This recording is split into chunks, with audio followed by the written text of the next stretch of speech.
Hola, ¿qué tal? Bienvenidos a Enfoque Semanal, un programa de Sintran de Subdirectiva Perea como cada 8 días con un recuento de las diversas actividades que se realizan durante la semana. Para dar inicio tenemos a Juan Carlos Cardona, presidente de nuestra organización sindical, hablándonos un poco sobre algún tema importante para los directivos y afiliados de la organización sindical. Bueno, primero decir que en la subcomisión de políticas laborales y salariales, pues ahí hay representación de las diferentes centrales y sectores, inclusive de pensionados, que a nivel nacional representan pues a los mismos, a trabajadores organizados y no organizados y al sector de los pensionados. Hay que distinguir algo que me parece que es importante frente a la apreciación que se tenga de ese acuerdo del que el gobierno nacional tanto salió a darse vitrina, diciendo pues que va a ser un acuerdo fabuloso para los trabajadores. Y entender que hay una gran diferencia entre las mismas centrales. Si bien es cierto, las centrales son centrales que agrupan sindicatos y federaciones, pues tenemos diferentes centrales aquí a nivel nacional. La CUT es la central mayoritaria, ¿sí?, a nivel de trabajadores organizados, ¿sí?, y afiliados a sindicatos. Existe la CTC, la CGT, pues que hacen parte de la mesa, hay otras centrales, otras dos centrales que no llegan a la mesa de concertación, pero que hablemos de las principales. ¿Qué diferencia hay? Hay que aclararlo. Aquí la discusión no es frente a las centrales, porque no podríamos entrar en una contradicción contra las centrales, que de hecho acudimos a muchos espacios de unidad frente a problemática nacional, pero sí hay que definir las posturas de quienes dirigen las centrales, y la discusión se debe centrar ahí. No puede ser una postura de un dirigente de una central de sentarse a negociar con el gobierno nacional un decreto, un acuerdo para el salario mínimo que no beneficia a los trabajadores. ¿Producto de qué? Es lógico, no vamos a esconderlo. Aquí también hay intereses de algunos dirigentes de esas centrales y de esos sectores que esconden como contratos sindicales, que simplemente es amañar, volver al sindicato en un empleador, dueño de empresas, contratando personal, y que terminan de una que otra forma con intereses frente al tema del incremento del mínimo, porque si son empleadores, si a través del contrato sindical tienen fundaciones o están contratando, ¿sí?, pues necesitan que el incremento del salario mínimo no sea un buen incremento. Eso es una realidad, hay que discutirlo. O sea, es un tema de intereses, y creemos que la base de estas otras centrales, CGT y CTC, tendrán que revisar bien el tipo de dirigentes que a nivel nacional existen, porque a futuro, pues van a seguir perjudicándolos. Y no tiene sentido que vayan allá a negociar en beneficio particular y escondiendo o dejando de interesarse por el beneficio colectivo, que es el de esa gran masa de trabajadores que están interesados en que la brecha del poder adquisitivo pues se reduzca. Esa diferencia hay que hacerla. Nosotros no tenemos, y creo que no hay que plantear una discusión frente, no es la central, no son las organizaciones, son quienes las dirigen, quienes realmente toman decisiones, y si son equivocadas, la base tiene que juzgarlas. Si son equivocadas, no tienen por qué seguirnos dirigiendo, y ese es el llamado que hay que hacerlo. Es más responsable salir a decirlo, fíjelo, si ya lo va a fijar, fíjelo por decreto, de una vez que otra vez, y seguiremos manteniendo la postura de rechazo contra las prácticas, porque otrora o posteriormente también estas centrales vamos a coincidir en problemáticas, pero entonces hablemos de algo.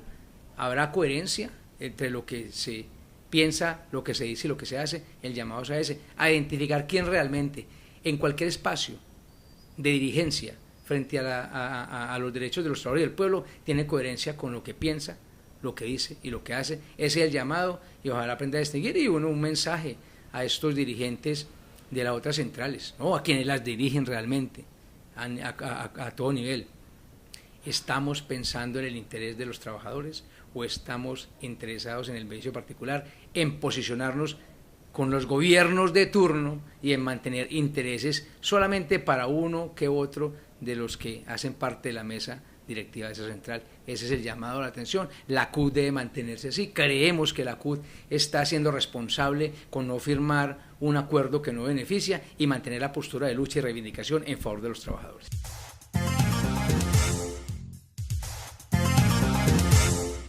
Bueno, esta semana también tuvimos de invitado al director de tránsito, del Instituto de Tránsito de Movilidad de la ciudad de Pereira, hablándonos un poco cómo termina el año 2018 y cómo inician este 2019. Entonces los dejamos con toda esta información para todos ustedes.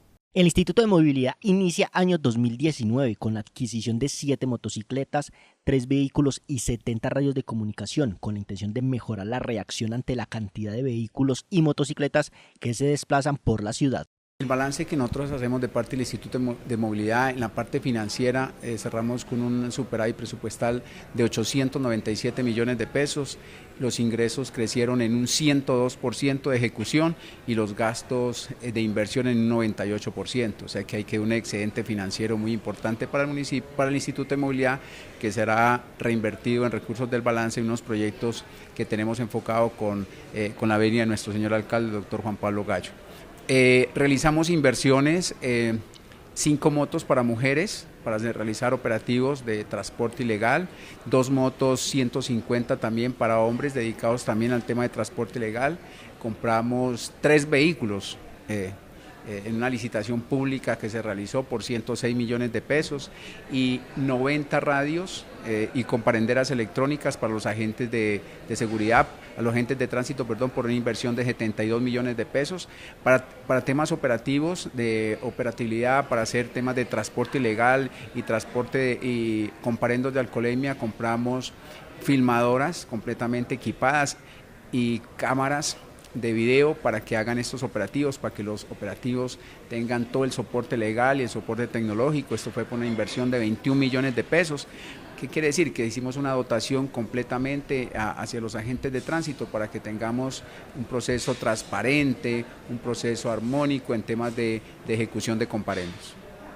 Es importante la adquisición de estos vehículos, pues el parque automotor que transita a diario por la ciudad de Pereira sube a 179.000 vehículos. Por lo tanto, el Instituto de Movilidad busca mejorar la capacidad de reacción de los agentes de tránsito, mejorando la manera de regular el tráfico de los vehículos en nuestra ciudad. Estamos haciendo todo un proceso de programación, queremos enfocar más a los agentes de tránsito a que se dediquen a temas de regulación, de movilidad, encaminados en este proceso. Sabemos que el parque automotor cerró en la ciudad de Pereira matriculados aquí con 179.000 vehículos, más los vehículos que vienen de por fuera, vehículos que vienen de Medellín, Bogotá, Envigado, que transitan por nuestra ciudad. Estamos hablando casi de 300.000 vehículos. Entonces necesitamos más agentes de tránsito dedicados a temas de regulación vial para que no se generen problemas de movilidad. El señor alcalde ha hecho unas obras muy importantes como la paralela, que nos da un tramo vehicular, un tramo para que las personas se puedan desplazar, y también aunado a eso, la 30 de agosto se le quitó el pico y placa para que las personas puedan desplazarse sin ningún inconveniente.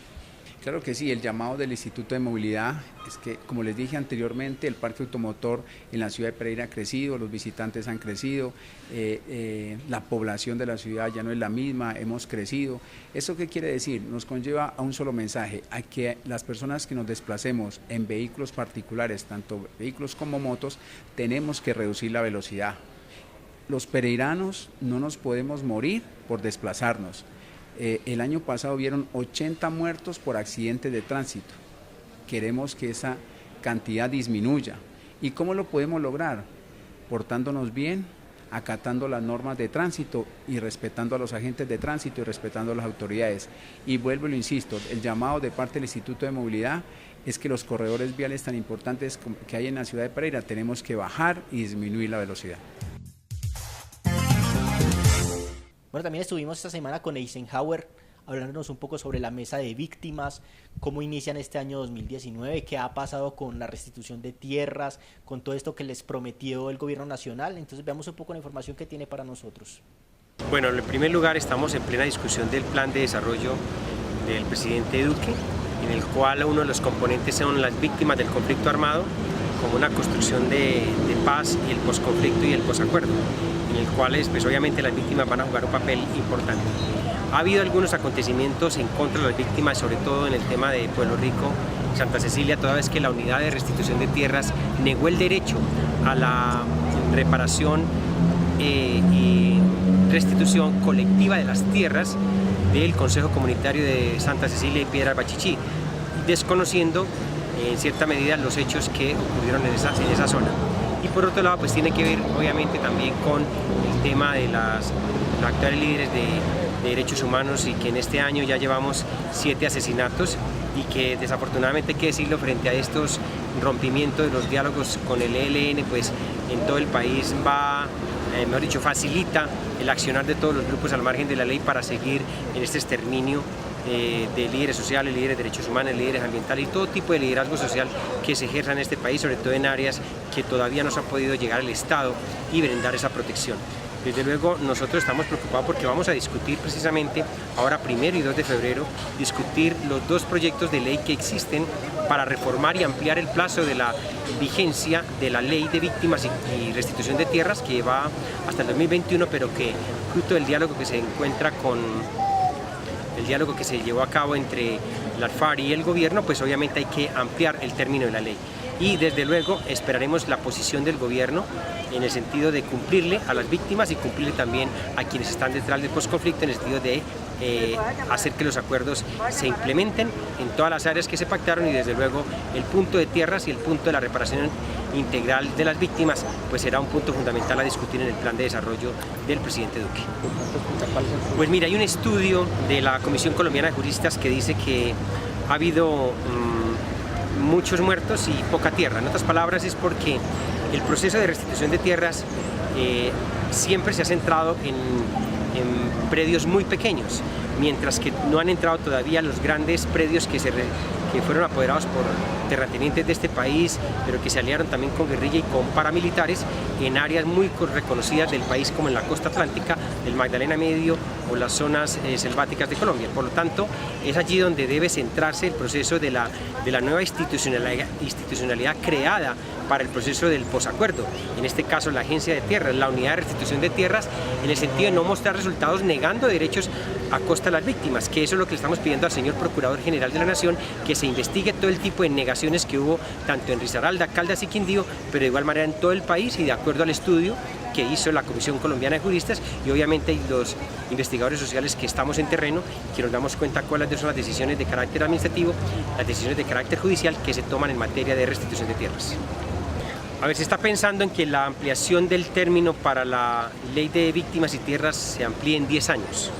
Pero aquí el problema no es tanto ni siquiera el tiempo, se trata de la apropiación del presupuesto real para las víctimas, que cada año se apropia, obviamente, no hacer tanto uso del famoso principio de progresividad y disponibilidad presupuestal y la política fiscal que tenga el Estado, porque si la excusa del Estado para indemnizar víctimas es precisamente que no hay recursos, pues entonces ¿cuál era el verdadero centro del diálogo entre la FARC y el gobierno, en que todo el mundo cacarea diciendo que las víctimas son el centro del acuerdo, cuando en realidad solamente se han indemnizado administrativamente 900.000 víctimas y faltan casi 8 millones. Y en materia de tierras solo se han devuelto 350.000 hectáreas de tierra se han devuelto, mientras que todavía siguen en el limbo 3 millones de hectáreas todavía, tanto que estaban en manos de áreas de dominio de las FARC como también de áreas de dominio de las autodefensas, y eso es lo que se está reclamando, que se agilice, y creo que los 10 años sería suficiente, pero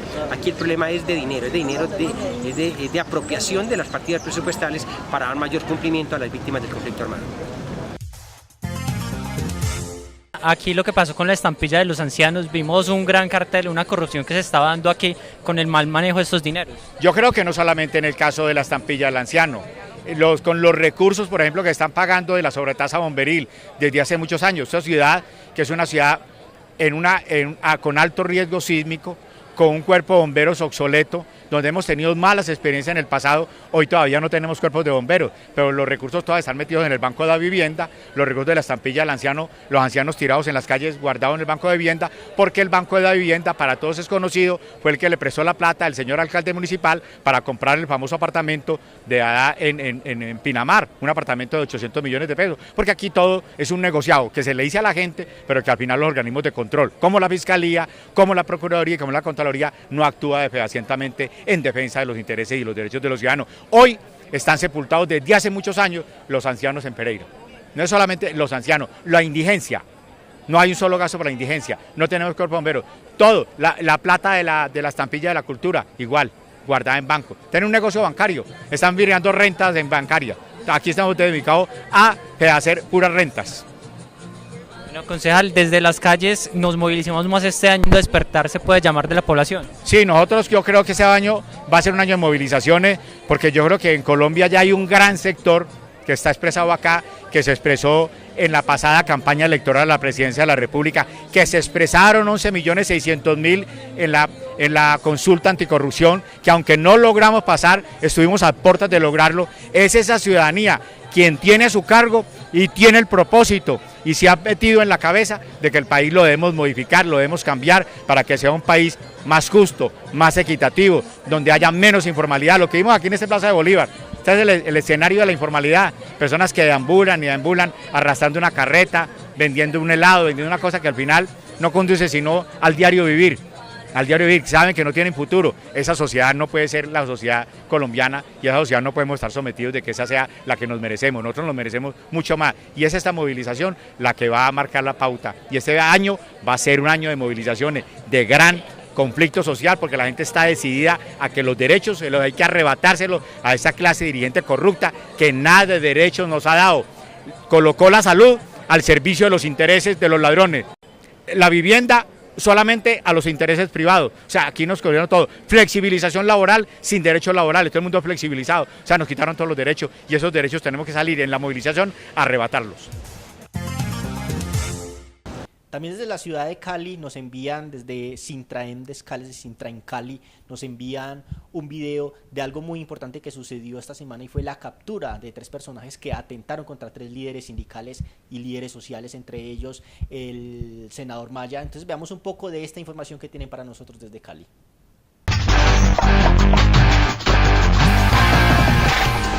Como un hecho histórico fue calificado el fallo que condena a 3 exmiembros del ejército quienes en el 2004 pretendían atentar contra el senador Alexander López, la defensora de derechos humanos Berenice Selecta, líderes sociales y sindicales, miembros de Sintraem Cali. La justicia colombiana acaba de condenar a 3 exmiembros del Ejército Nacional quienes estaban construyendo un plan para asesinarme a mí, a la doctora Berenice Selecta, presidenta de Nómades, Organización de Derechos Humanos, a la Junta Directiva del Sindicato de Empresas Públicas de Cali, Sintraem Cali, y a otros líderes políticos. Esta condena es muy importante porque en todo el expediente se logra demostrar con pruebas contundentes cómo desde el Estado colombiano se ordena la ejecución de líderes sociales, sindicales, defensores de derechos humanos y, en mi caso, líderes políticos opositores. Este plan de exterminio denominado Operación Dragón pretendía asesinar a los líderes que defendían en Cali de la privatización y de igual manera acabar con Sintraem Cali. Nosotros habíamos logrado evidenciar que 98 casos contra trabajadores de Sintraem Cali estaban directamente dirigidos por el Estado, 98 casos de crímenes de lesa humanidad, donde había ejecuciones extrajudiciales, intentos de desaparición forzada, detenciones arbitrarias, es decir, todo un andamiaje de violaciones sistemáticas de derechos humanos que lo que querían era generar miedo, terror en los trabajadores para que cesaran en la defensa de las empresas públicas. Luis Hernández, expresidente de Sintraem Cali, reconoce que en el gobierno del expresidente Uribe, la intervención de la empresa tenía como objetivo entregarla a las grandes multinacionales. De empresas privadas, de particulares, interesados siempre en un gran negocio como lo es el negocio de los servicios públicos domiciliarios en nuestro país. David Vargas, vicepresidente de la organización sindical Sintraem Cali, manifestó que a pesar del fallo, hoy se siguen amenazando y asesinando a los que se oponen a la entrega de lo público. Hoy más que nunca se hace evidente y se continúa estas amenazas debido al proceso de privatización que pretende adelantar el gobierno local del alcalde Mauricio Armitaz con la llegada del gobierno de Álvaro Uribe, de Iván Duque, que todos sabemos que es el continuismo de Álvaro Uribe Vélez. El senador López puntualizó que este fallo es un triunfo de los trabajadores y de Sintraem Cali, que no ha permitido la privatización de las empresas municipales de Cali. La importancia de Sintraem Cali en este fallo es clave y crucial. El asesinato se ordenó para lograr la privatización de Cali. Así hicieron en otras entidades del Estado. Así privatizaron las electrificadoras de la costa, así privatizaron las empresas de servicios públicos en el país y así fue como fueron acabando también con el sector público, especialmente el sector educación y el sector salud. O sea que lo que se demuestra aquí es que para avanzar en los procesos de privatizaciones y de corrupción, porque eso no tiene otro nombre, requerían eliminar al movimiento sindical, a los líderes, a los defensores de derechos humanos, y hoy lo que sigue ocurriendo en el país.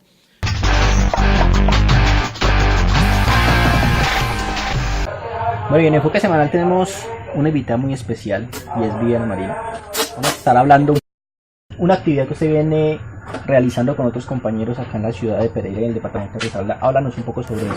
Bueno, buenos días para todos. Yo soy Viviana Marín, soy representante legal de la organización de recicladores Materra y venimos ejecutando la labor de aprovechamiento en la ciudad. Bueno, es importante hablar de este tema porque se nos acaba la vida útil del relleno sanitario aquí de Pereira. Entonces, ¿de qué forma pueden ser ustedes útiles en este proyecto? Bueno, este proyecto, bueno, como tal, hace parte de un macroproyecto que nos permite a los recicladores asociarnos y convertirnos en empresa. ¿Qué buscamos con ello? Ejercer la cobertura al 100% de la recolección de los residuos sólidos y con ello, pues, finalmente lograr que el relleno tenga una vida realmente útil y que los residuos que no pertenecen allá sean los que realmente nosotros aprovechemos. ¿Qué residuos hablamos? La gente normalmente cree que es solo cartón y plástico. Estamos hablando de cartón, de plástico, de las latas de aluminio, de toda la línea de los plásticos. Normalmente en la calle se conoce el chirriador, son los plásticos de los empaques de galletas. Eso también se recoge en las botellas del PET Café, que es el Ponimalta, porque estamos buscando que con los procesos de transformación todos estos residuos no vayan a la disposición errada, que es el relleno, porque no deben ir. Nosotros quisiéramos que la comunidad comprenda que no es que estén haciéndole un favor al reciclador, es una conciencia social y que es cultura del reciclaje lo que tenemos que adoptar y ser conscientes de que ese material debe ser dispuesto para las organizaciones. En Pereira en este momento hay 12, hay 5 como tal efectivamente haciendo una labor ya muy a fondo, entre ellas está Materra, pero esos recicladores estaremos identificados, normalmente bien presentados, con unas condiciones como prestadores de servicios, haciendo la recolección puerta a puerta en rutas selectivas y de acuerdo a como los usuarios pues consideren que quieren ser atendidos. Nosotros tenemos toda la disposición, pero sí queremos que tomen conciencia de que el material aprovechable no irá al relleno. Y 2, que el material se entrega limpio y seco, porque la gente aún no ha podido comprender y piensan que es lo que salga y recoja y busque, no, y esa es la labor de la empresa que en este momento el operador oficial pues o el más grande que es Atesa, también lo comparte con Aseo Plus, pero ellos sí se encargan de los residuos orgánicos, que es lo que les compete a ellos. Nosotros quisiéramos también que comprendan que solamente son los recicladores desde la Constitución y los decretos los dueños del material aprovechable, porque así lo dicta la sentencia. Es el reciclador el dueño del material. ¿Y qué deben hacer las instituciones, las personas? Pues facilitar el acceso cierto y seguro al material para los recicladores, que es la pelea que tenemos nosotros. Para nosotros es muy complejo organizar unas rutas y tener que pelear cara a cara con Atesa, porque es nuestro competente directo y ellos también generan una ruta de aprovechables. Dice el gerente en reuniones abiertas que es solamente un piloto. Nosotros somos conscientes de que no es así, porque no podemos tener o no es aceptable que el usuario tenga que pagar por una tonelada aprovechada en disposición final y Atesa haga una recolección en aprovechables y nosotros sabemos que ese material efectivamente se vende luego a la industria. Entonces tenemos una competencia real directa y esa competencia es totalmente desfasada. Ahí no hay ninguna competencia libre, ahí lo que hay es un dominante oprimiendo a los que estamos tratando de crecer y estamos dando una lucha seria, fuerte a nivel de organizaciones para que la gente comprenda, nos reconozca y nos den la oportunidad. Bueno, estamos con Viviana Marín en Enfoque Semanal, una invitada más en este programa. Agradecerle por estar con nosotros en a ustedes momentos. Muchísimas gracias por la oportunidad y espero que esto pueda llegar a muchos hogares y a muchas personas que de verdad tengan la conciencia ambiental. Muchas gracias, feliz día. Sigamos con más Enfoque Semanal. Bueno, compañeros y compañeras, buena tarde. Igualmente queremos hacer desde la Junta Directiva una aclaración frente a la entrega de los kits escolares para los trabajadores de UNEPM Telecomunicación en Pereira.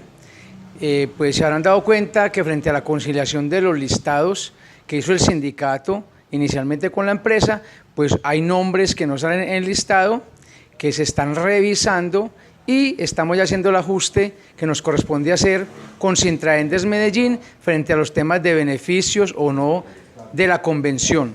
Se está haciendo como sindicato esta conciliación, Ya Sintraendes Medellín a través de su tesorero nos envió un listado, el cual estamos conciliando, y responsablemente la Junta Directiva aquí en Pereira lo que hace es conciliarlo para no atropellar a ningún trabajador.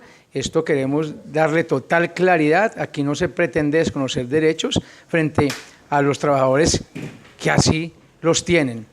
Permítanos hacer esta revisión de los listados conciliados con Sintraendes Medellín y con la claridad, la certeza y la responsabilidad de la Junta Directiva de que aquel trabajador que tenga el derecho se le va a entregar en los términos que lo tenga, sea sindicalizado o sea convencionado. Simplemente esta claridad, ténganos un poco de paciencia, que aquí lo que queremos es hacer las cosas bien, se van a hacer bien, y realmente es solo decirles que lo estamos haciendo y lo estamos intentando hacer, no para torpedear el proceso, sino con el ánimo de darle claridad completa. Muchas gracias por la paciencia, permítanos hacerlos, y les estaremos indicando a aquellos trabajadores donde se logre conciliar que sí de verdad tienen el derecho, que sí de verdad en Pereira se les debe entregar el kit, lo haremos responsablemente. Muchas gracias, compañeros y compañeras.